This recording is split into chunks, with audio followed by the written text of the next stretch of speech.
যেহেতু এই সরকার জনগণের একটা অবাধ সুষ্ঠু নির্বাচনের মাধ্যমে নির্বাচিত, তাই জনস্বার্থের বিষয়গুলোকে গুরুত্ব দিচ্ছেন এবং সেগুলো হচ্ছে। আমাদের নানাবিধ সফলতা রয়েছে, যে কমিটমেন্টগুলো ছিল নির্বাচনের প্রাক্কালে আমাদের দলের চেয়ারম্যান জনগণকে উদ্দেশ্য করে 31 দফার মধ্যে নির্বাচনী ইস্তেহারের মধ্যে যে কথাগুলি বলেছেন সেগুলো ক্রমাগতভাবে বাস্তবায়ন করা হচ্ছে এবং এটার জন্য তীব্র মনিটরিং করা হচ্ছে। আমরা যারা মানে মিনিস্ট্রি সরকার ঠিকমতো করছে কিনা সেটা দেখার জন্য আমরা যারা অ্যাডভাইজার আছি আমাদেরকেও তিনি বলেছেন যে আমরা প্রায় সময় বসি এবং সেটা নিরীক্ষণ করি। ইতিমধ্যে আপনারা জানেন ফ্যামিলি কার্ড, কৃষি কার্ড মানে কৃষক কার্ড, তারপরে খালকাটা কর্মসূচি এগুলো হয়েছে এবং জনগণ যাতে স্বস্তি পায়, একটি নির্বাচিত সরকার জনগণ যাকে ভোট দিয়েছে যে সরকারকে, তার তো জনকল্যাণে জনস্বার্থে অনেক পদক্ষেপ নিতে হবে। আপনারা দেখেছেন সেই ক্ষেত্রে যে ক্রমাগতভাবে অসংখ্য মানুষ হৃদরোগে আক্রান্ত হচ্ছেন এবং অনেকে মারাও যাচ্ছেন। তো এই হৃদরোগে আক্রান্ত হওয়া মানুষের জন্য প্রথমে যে ইন্টারভেনশন যেটা দিতে হয়, মানে টোটাল সার্জারি করার আগে ইন্টারভেনশনে রিং লাগে, সেই রিংয়ের উপর যে ভ্যাট, সে ভ্যাট প্রত্যাহার করা হচ্ছে। অর্থাৎ যে রিংটি কিনতে হ্যাঁ ট্যাক্স এবং ভ্যাটও আছে, এগুলো হচ্ছে বাতিল করা হয়েছে। না আমি বলছি একটা একটা করে দাঁড়ানো ইয়ে করেন না। তো সেটা করা হয়েছে এবং তাতে যে ধরুন 2,20,000 টাকা বা 25 বা 2.5 লক্ষ টাকার মতো লাগতো, সেই জায়গায় এখন অনেক কমে যাবে, 1,20,000, 1,90,000-এর মধ্যে আপনি ওটা পাবেন।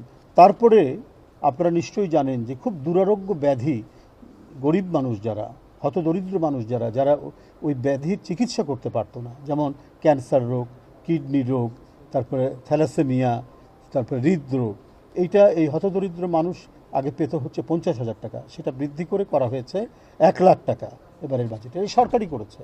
তো সুতরাং জনস্বার্থে যে পদক্ষেপগুলো নেওয়া দরকার সেটা নেওয়া হয়েছে এবং উনি যে প্রতিশ্রুতি দিয়েছিলেন কৃষি ঋণ মৌকুব করার, যে সেই কৃষি ঋণ তিনি 10,000 টাকা পর্যন্ত তিনি এটা মৌকুব করেছেন।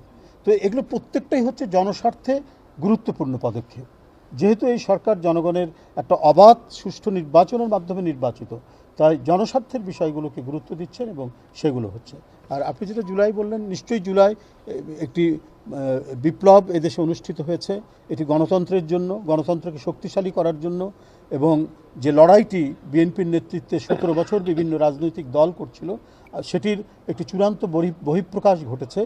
মানে ছাত্র নেতৃবৃন্দ, কিশোরী ছাত্ররা তারা রাস্তায় নেমে এসেছে, আত্মহুতি দিয়েছে, নিজের জীবন দিয়েছে, নিজের জীবন উৎসর্গ করে যে অবাধ সুষ্ঠু নির্বাচন, তত্ত্বাবধায়ক সরকার ব্যবস্থা পুনর্বহাল, সংবিধানে ইত্যাদি যে ইস্যু নিয়ে যে লড়াই করছিল রাজনৈতিক দল বিএনপির নেতৃত্বে, বিশেষ করে দেশনেত্রী বেগম খালেদা জিয়ার সেই অপরিসীম তার যে সাহসী নেতৃত্ব এবং ভয়াবহ নিপীড়ন নির্যাতন সহ্য করে অসুস্থ হওয়ার পরেও যিনি বিচ্যুত হননি তার আদর্শ থেকে, অর্থাৎ পূর্ণাঙ্গ গণতন্ত্র, সত্যিকারের গণতন্ত্র, প্রকৃত গণতন্ত্র প্রতিষ্ঠার জন্য তার লড়াই, সেই লড়াইটা বিজয়ী হয়েছে যখন সকল শিক্ষা প্রতিষ্ঠান থেকে ছাত্ররা নেমে এসে এই জুলাই মাসে, এবং তার সাথে রাজনৈতিক দল, ছাত্রদের বাবা মা সবাই মিলে যে অভূতপূর্ব যে গণবিপ্লব আমরা এখানে দেখেছি, সেটি নিঃসন্দেহে মানে একটি নজিরবিহীন